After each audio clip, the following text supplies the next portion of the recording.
যাই বলো তমসা, আমার কি মনে হয় জানো? আমার মনে হয় সোনা কাউকে ভালোবাসতে, যার নাম বললে পিছে তার কোনো ক্ষতি হতে পারে, তাই এত বারবার বারবার বারবার চাপ দেওয়া সত্ত্বেও মেয়েটি তার নাম বললো না। কিন্তু তোমার সেই তথাকথিত মহাপুরুষটি কে, যার নাম বলতে তোমার ভাইজির কণ্ঠ রুদ্র হয়ে আসছে? এই তো আমার কিন্তু একজনকে সন্দেহ হয় তমসা। আমাদের বাড়িতে এসে বেশ সোনার সঙ্গে একটি ঘনিষ্ঠ হয়েছিল। আমি আমি দূর থেকে সেটাকে ফলো করেছি, সম্ভবত বিয়ের প্রতিশ্রুতি পর্যন্ত দিয়েছে, আর সেই ভুলের ফাঁদে পা দিয়েছে আমার সোনা। রমেন ডাক্তার। Yes! এই পৃথিবীতে সবকিছুই সম্ভব তমসা, কিন্তু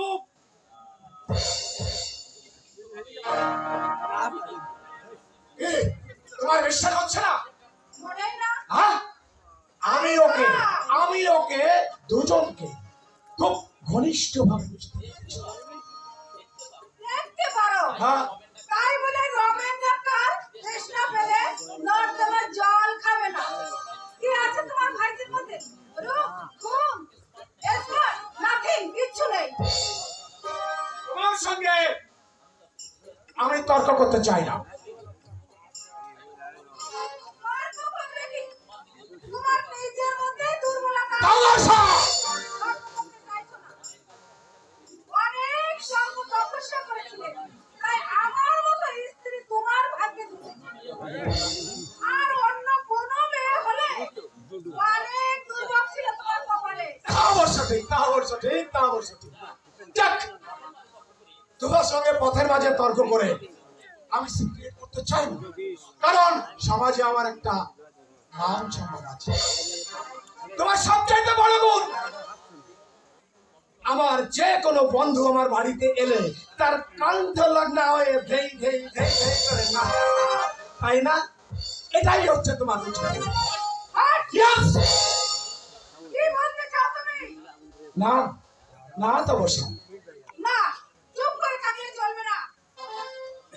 এই কথাটার অর্থ আমাকে বুঝিয়ে দিতে হবে। ছোট লোকের মতো ইতর ইঙ্গিত করবে না, আমি তা কিছুতেই সহ্য করব না। প্রথম থেকে আমি টিকিট কেটে দাঁড়িয়েছি, ওদের কোনো পাত্তাই নেই। আরে চল, শো আরম্ভ হয়ে যাবে যে। শোন, আমি আজ সিনেমা দেখতে যাব না। তুই তুই ঘরে ওকে নিয়ে সঙ্গে করে চলে যা। যাবে না কেন? আমার কাজ আছে, আর আমি আগেই বলেছিলাম আমি ওই আজে বাজে ইংলিশ ছবি কখনো দেখি না, আমার ওটা একদম ভালো লাগে না। তোমরা যাও, আমার কোনো আপত্তি নেই।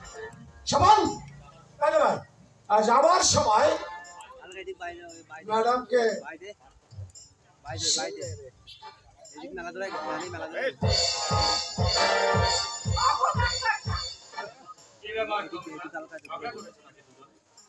যাত্রাকে আমি করছি।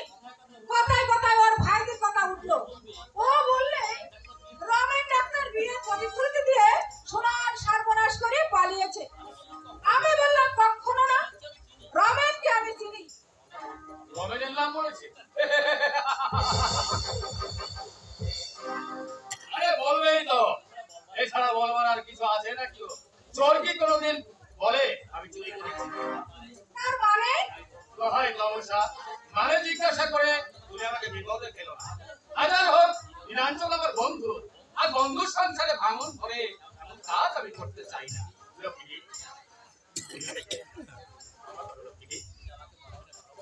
তুমি আমাকে মনে মনে ভালোবাসো, তাই না শকুন্দা?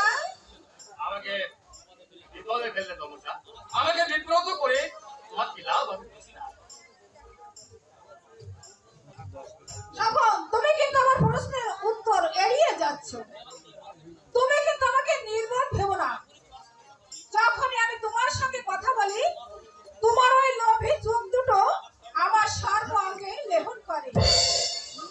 অস্বীকার করতে পারো, মনে মনে তুমি আমাকে কামনা করো না? সত্যি তুমি বুদ্ধিমতী, কিন্তু তুমি যে আমার বন্ধুর স্ত্রী তমসা, আমি যদি ভাবে তোমার দেশটা মিটিয়ে দিই, বলবে সোনার সর্বনাশ কে করেছে? আমি বলবো তাও বলবে না।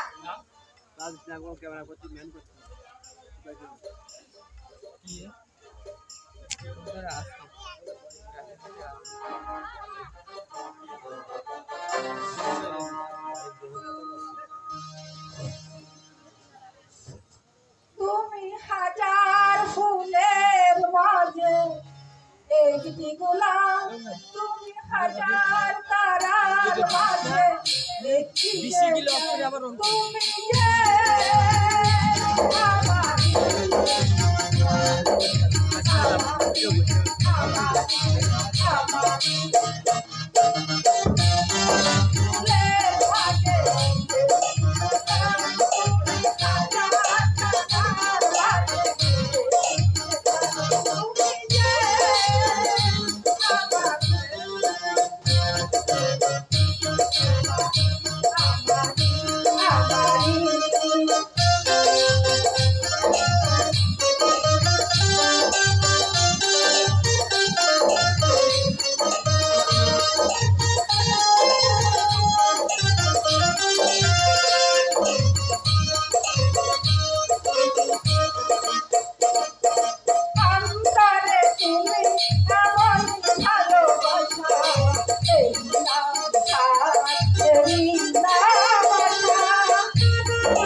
তমসা জানো আমাকে নিজে বলেছে আমার কাছে পরামর্শ চেয়েছিল কি করা যায় আমি ওকে নার্সিং হোমে পাঠাবার কথা বলেছিলাম একটা চরিত্রহীন লম্পটকে আমি বিয়ে করেছি আমার জীবনের স্বপ্নকে ভেঙে চুরমার করে দিয়েছে ওই পশুটা আমি সবার সঙ্গে হেসে কথা বলি আর তাই একটু বাড়াবাড়ি করি তাই বলে ওর মতন চরিত্রহীন তো নয়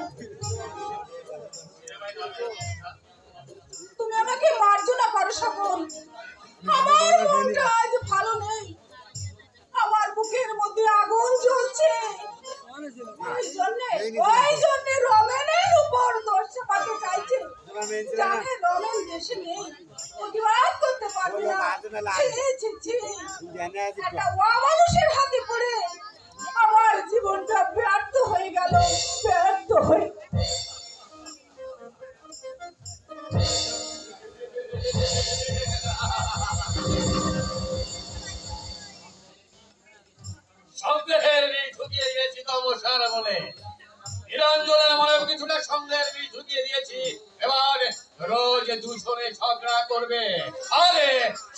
সুযোগে আরে তামসাকে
কি হলো দাদু, উড়ে গেলেন যে?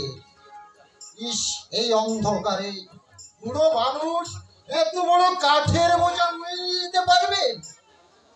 কোথায় লেগেছে দাদু? এই হাঁটুটায় ভীষণ যন্ত্রণা হচ্ছে। হবে না, যেভাবে পড়ে গেলেন দেখি দেখি কোথায় লেগেছে। অন্ধকারে ভালো দেখতে পাই না, তাই আগে যদি বলতো বাড়িতে কাঠ নিয়ে যেতে হবে তাহলে বেলা থাকতেই বের হতাম। বললে এই সন্ধে বেলায়। আপনার বাড়িতে আর কেউ নেই? আপনি এসেছেন এই বুড়ো বয়সে কাঠ নিতে? থাকবে না কেন, অবিচার ভাই আছে। অবিচার ভাই? আর তার পূজনীয় শ্বশুর আছে। অবিচার ভাই আপনাকে দিয়ে এই কুলির কাজে করাচ্ছে? সে কি মানুষ? ভাই করাচ্ছে না, ভাই করাবে কেন? করাচ্ছে আমার এই পদৃষ্ট। আমি যাই নিষ্ঠুর নিয়তির হাতের পুতুল। লইলে ওখানে হাত কানা আবার কাটা যাবে কেন? কেনই বা আমার ঘর থেকে ৫,০০০ টাকা চুরি হয়ে যাবে। আর যে ভাই আমার বড় ভরসা। নিজের কোনো ছেলে মেয়ে নেই আপনার? ছেলে নেই বাবা, একটা মেয়ে ছিল, কিন্তু বছর খানিক আগে কোথায় যে হারিয়ে গেল। বাচ্চা মেয়ে বুঝি? না, বাচ্চা মেয়ে নয়, বিবাহযোগ্য মেয়ে। ওর বিয়ের জন্যই তো টাকা জোগাড় করেছিলাম, কিন্তু ভাগ্য এমনই আমার, নিজের লক্ষ্মী টাকাটা।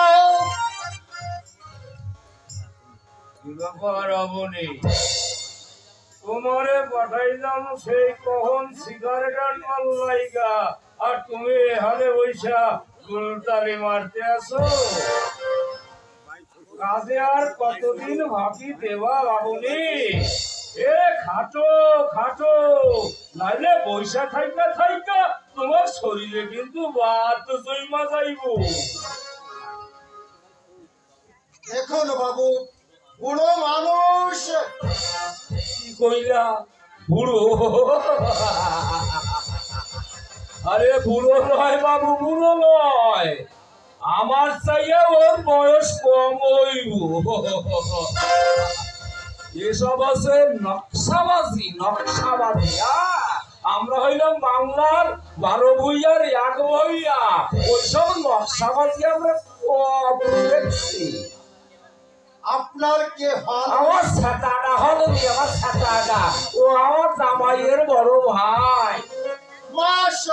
মাস আপনি তাহলে ওনার ভাইয়ের পূজনীয় শ্বশুর? শুধু পূজনীয় নয় বাবা, শুধু পূজনীয় নয়, আমি হচ্ছি ওর ভাইয়ের পরম পূজনীয় বাবা।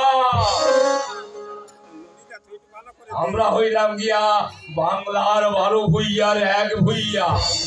হ্যাঁ জানো বাবা, আমাদের না দেশে বিরাট জমিদারি ছিল। এই দুধ দুধ আমাদের দেশে আমরা খাইতাম না, আমরা দুধ দিয়ে মুখ ধুইতাম।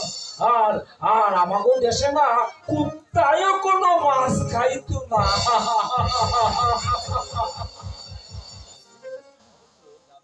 অবশ্য জামাই আমার অফিসার, খুবই ভক্তি শ্রদ্ধা করে। আপনার জামাই অফিসার, কিন্তু আপনি নিজে কি করেন? নিজে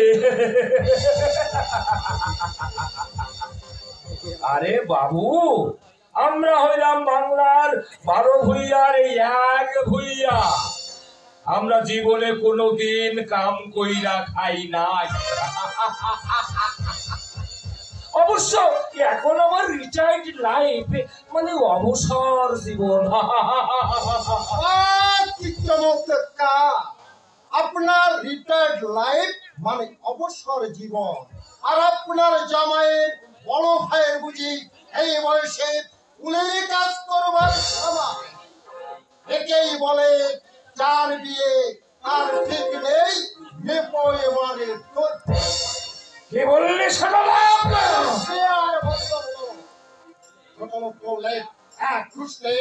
আপনার হাতটাকে মোটা করে দেবো। আর আপনার অফিসার সেই জামাই ওই অমানুষটার সঙ্গে দেখা হলে তাকে আমি জিজ্ঞাসা করতাম, বড় ভাইয়ের খেয়ে শ্বশুর তার আপন জন হয় কি? চুপ করো ভাই, চুপ করো। ওসব কথা কি বাড়িতে বললে আমার আমার আর কোনো লাঞ্ছনা শেষ থাকবে না। লাঞ্ছনা? তোমার লাঞ্ছনা শেষ থাকবে না? আহো আজকে বাড়িতে, বইয়া খাইয়া খাইয়া তোমার গায়ে যত তেল জমছে, সেই তেল আমি আজকে ভাঙবই ভাঙবো। লাঞ্ছনা? আসো বাড়িতে, তোমার তেল যদি না ভাঙছি তাহলে আমি বাংলার 12 ভূইয়ার এক ভূইয়াই না। আসো আজ বাড়িতে, তোমারে দেখা দেবো তোমার গায়ে কত তেল। বাংলার 12 ভূইয়ার সামনে ওই গ্রামের লোক লইয়া অপমান। আসো, তেল ভাইয়া দেবো আজকে, তেল ভাইয়া দেবো। তুমি কি করলে ভাই? এই ঘটনার কথা বাড়িতে গিয়ে বললে ভাইয়ের বউ হয়তো আমার খাওয়াই বন্ধ করে দেবে। যদি তাই দেয়, আপনি আমাদের গ্রাম চিংড়ি কোথায় চলে আসবেন। আমার নাম সুলেমান শেখ। খুজার ফজলে দুটো নুন ভাত আপনাকে খাওয়াতে পারবো। সুলেমান, আমার বাবু জানে থাকলে তাকে তো আমি ফেলে দিতে পারতাম না। আপনি আপনি আমার বাবু জানেন মতো। সুলেমান, এই কাঠের বোঝা আমি বুঝে দিচ্ছি, আপনি আসুন আমার সঙ্গে। কিন্তু ওরা যদি তোমাকে অপমান করে? অপমান? বাবু, আমি চাষা, আমার আবার মান অপমান। আসুন আমার সঙ্গে।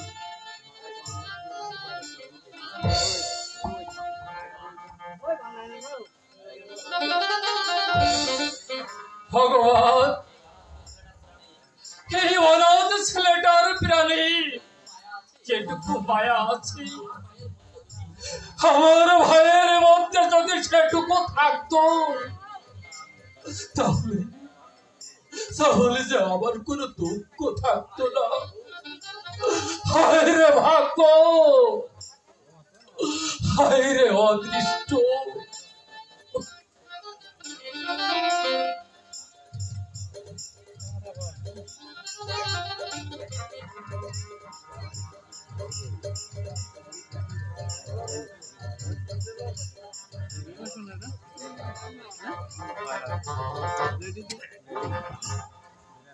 হ্যালো,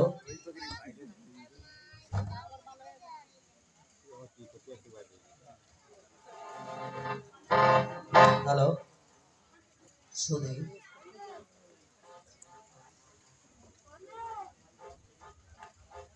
হ্যালো হ্যালো হ্যালো সুধী, ভক্তবৃন্দ, আজকের আপনাদের চলমান যাত্রাপালায় অভিনয়তে খুশি হয়ে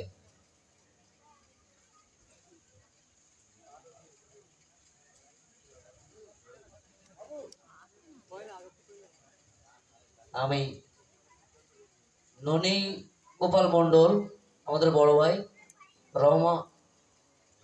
রহিম ভাই এবং রমেশ চন্দ্র সানাকে মঞ্চে আসার জন্য অনুরোধ জানাচ্ছি।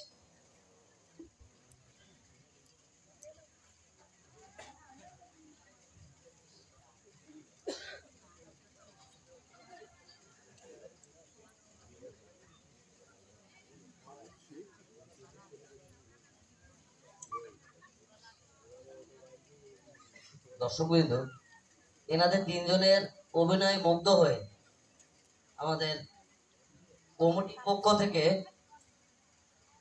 তাদের পুরস্কৃত করছে।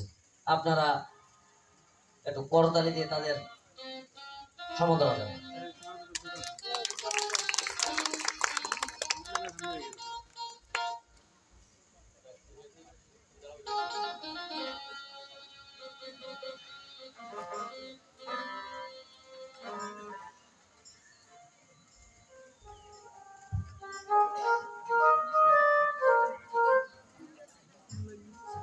আর একজন রমেশ সানার অভিনয়তে মুগ্ধ হয়ে বারোইখালী নিবাসী অলোক রায় 100 টাকা পুরস্কার দিয়েছে। আমি তার পক্ষ থেকে পুরস্কার তুলেছি।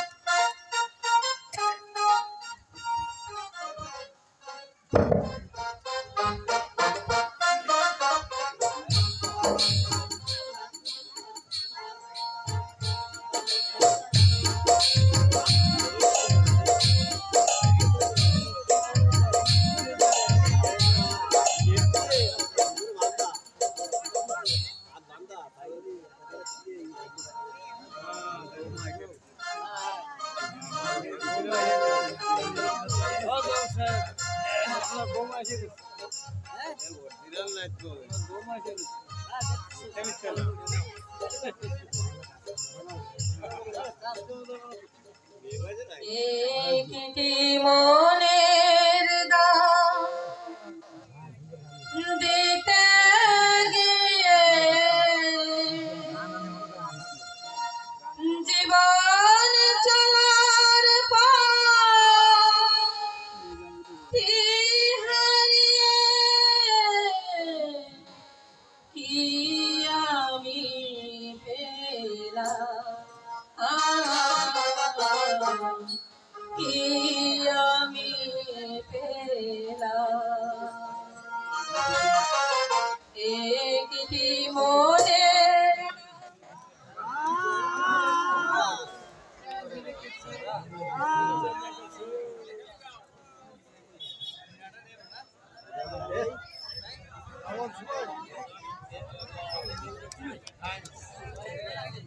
সবার উপলক্ষে বিনোদন জানাও।